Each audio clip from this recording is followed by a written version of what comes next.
महान प्रतापी राजा, और इन्हें श्राप हो गया कि 7वें दिन राजा परीक्षित की मृत्यु निश्चित है। विद्वान आए, संत महात्मा वहां पधारे।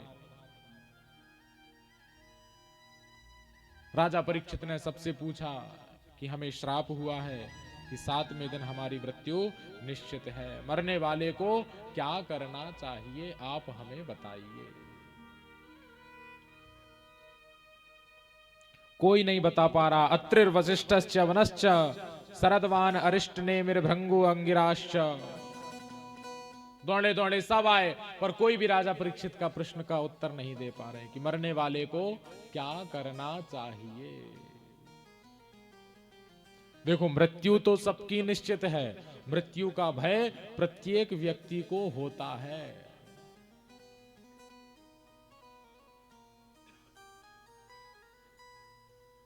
राजा परीक्षित सबसे पूछ रहे।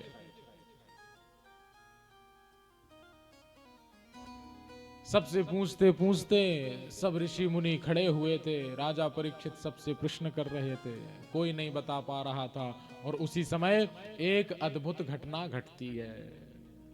तत्रा भवत भगवान व्यास पुत्रो यदृच्छया गामट मानो नपेक्ष। उसी समय सुखदेव बाबा का आगमन होता है।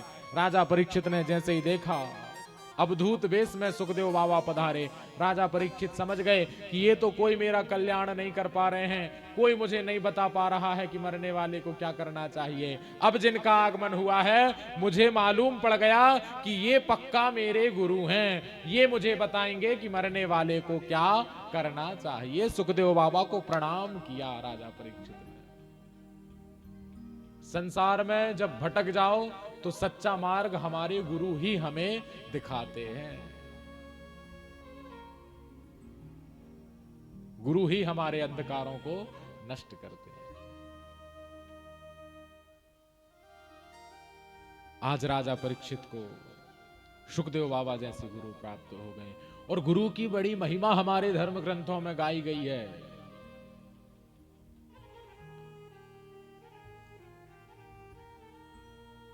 गुरु भव सागर से पार लगाने वाले होते हैं।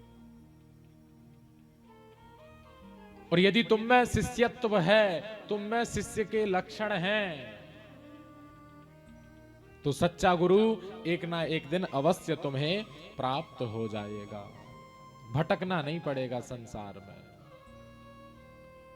और हां, संसार में यदि ढूंढोगे तो शास्त्र कहते हैं, गुरुओं ने कहा है कि गलियन गलियन गुरु फिरें, कहें हमसे दीक्षा ले, और स्वर्ग पढ़ो चाहे नरक पढ़ो, हमें रुपया दो।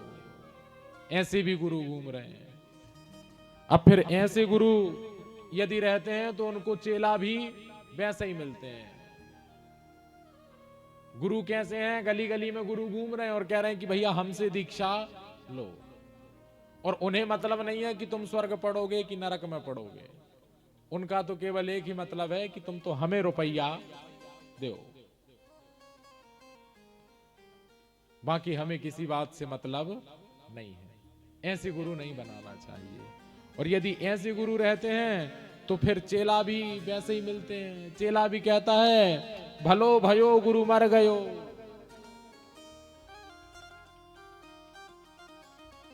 हम सुख मानत एन, 6 महीना में आतते धोती रुपया लेन। अच्छा हुआ ऐसा गुरु मर गया। क्यों? क्योंकि 6 महीने के 6 महीने तो आते। और उद्देश्य क्या होता था कि भैया आए हैं 6 महीने में तो वस्त्र लाओ, अन्न लाओ, ये दान करो, वो दान करो। इससे अच्छा तो ऐसे गुरु चले गए तो कम से कम हम सुखी हो गए। जैसा गुरु वैसा ही चेला।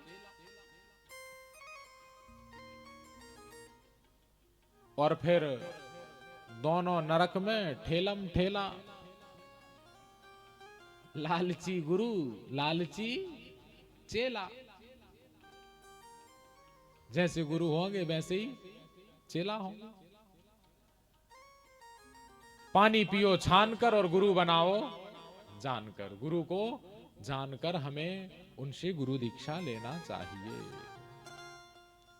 गुरु की बड़ी महिमा है। आज राजा परीक्षित